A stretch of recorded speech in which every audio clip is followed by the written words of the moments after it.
July is such an interesting month because while we have Uranus, who's been in Taurus for 7 years, switching signs, big deal. At the same time, we have Saturn and Neptune going retrograde and joining Pluto in its retrogression, which has been going on for a while now. So it's almost as if we feel like we are ready for new things. But first, there's maybe some old items that we need to dust off, close up, wrap up, put a bow on them, and store them away. I have selected 3 themes to talk about for the month of July. And don't forget that I am doing a free reading giveaway. All you have to do is hit subscribe, and one of you will be chosen for a free reading. Good luck. There is a lot of Gemini energy in July, and this is not only because Uranus is entering Gemini, but it's also because Venus will spend the majority of the month, except for 5 days at the beginning, it will spend the majority of July also in Gemini. Both of these planets there, I think, could lead to a bit of like a feeling of overdoing, being all over the place, doing too many things at once. So I do want to caution you just to be on the lookout for that. While it's always wonderful to be moving, to be exploring, to be doing new things, there can be a tendency to burn ourselves out.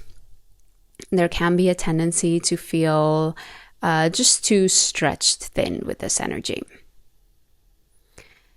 But overall, with Uranus entering Gemini, this is a big step. This is really big news. I'm going to do a live all about Uranus and Gemini. So again, make sure you subscribe so that you catch that live when it comes out. But basically, Uranus is starting a new 7-year cycle in Gemini. It's going to bring with it its own challenges, its own learnings. And for all of us, it's going to ask us to think about how we ingest information, what sort of media we get our information from, and how we can bring our own little individual flair to it. How can we communicate in a unique way? How can we listen in our own manner? How can we expand our curiosity so that it's different than the type of curiosity that the rest of society expects from us? Uranus will go retrograde fairly quickly. It's not going to happen in July, but it will go retrograde fairly soon. And it's also with that retrograde going to travel back into Taurus. So I think that in July, we're going to get little glimpses of what this 7-year period means for us, but it might not yet feel like it's kicking off or that, things are really starting to manifest. So I would say to approach this period with a lot of curiosity and to just pay attention to what is going on, because you'll probably be getting clues as to the major theme for this transit for the next 7 years. And this theme of, things are sort of ready, new things are on the horizon, but not yet. Take a seat first. That theme is definitely being highlighted by Saturn and Neptune both going retrograde in July. They both go retrograde in the first part of the month, so relatively soon, and they join Pluto in its retrogression. Pluto has been retrograde for a while now, and having these outer planets in retrograde, I think will bring a bit of a quieter period for us in July, in the sense that, I know in the previous theme I just said we're going to be busy. I think we're going to be busy with this Gemini energy in the sense of busy on like trivial things, busy on like, oh, I'm going to try out a new hobby or a new restaurant, or I'm going to make a new friend, or I'm going to read a new book. But not so busy, not really spearheading these maybe more heavier, more dramatic energies of Saturn, Neptune, and Pluto. So that is the difference, I would say, and how I see a balancing between this busyness of Gemini, but at the same time slowing down of Saturn and Neptune going retrograde. And again, keep in mind, when Saturn and Neptune go retrograde, eventually they are going to trace back into Pisces as well. So for all of us, the rest of 2025 is going to be about really looking back at the effects, the stories, the themes we've been learning with Saturn and Neptune and Pisces, and whether we are ready to close them off. Have we, crossed the T's and dotted the I's?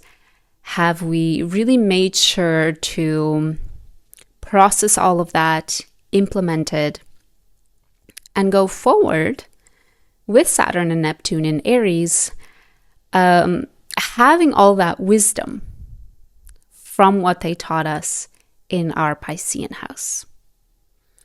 So in that sense, a little bit slower, not ready to take steps forward, but you might find already yourself reflecting on what Saturn and Neptune have been teaching you. Saturn for the last 2.5 years and Neptune for the last 12 years. And for the final theme, I thought it's important to talk about Mars conjuncting the South Node for pretty much almost half of the month, which is quite a long time. This is just because Mars moves quite slowly. Usually, this might not be like a huge transit that you hear a lot of astrologers talk about, but considering that we have these planets retrograde, Saturn, Neptune, and Pluto, and we have Mars conjuncting the South Node, I see this really as a moment for all of us to process what our own relationship is with anger. Take a look at if we maybe have problems with being assertive. Maybe we think we judge people that are assertive.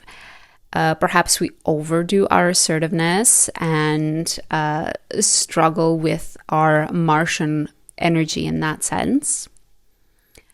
But in general, while you're reflecting back on Saturn and Neptune and their transits in Pisces, you might also be really reflecting back on your boundaries, reflecting back on your assertiveness, reflecting back on how you have approached fears and risks, and your relationship to taking action.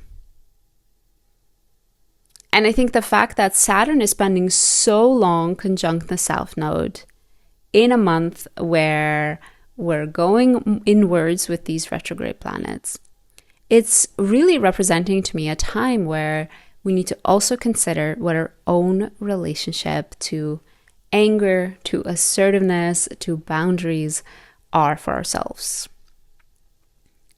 They might come up and like need to be reconsidered. We might need to tie the bow on them, so to speak, once Saturn and Neptune go back into Pisces. But especially, especially as they are going to enter this long period through Aries. They're there now, but you know what I mean? After the retrograde, they're really going to spearhead into Aries. And Mars is the ruler of Aries. I think this is a really beautiful alignment in the sky to say, hey, you think you're ready for all this Aries energy with Saturn and Neptune and Aries? But just a second.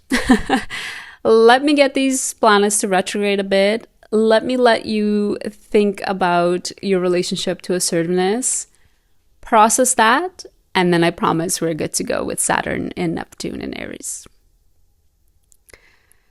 So those are the major themes that I see for the month of July. Let me know down below if you're excited for these themes and if you've already felt some of them personally in your own life.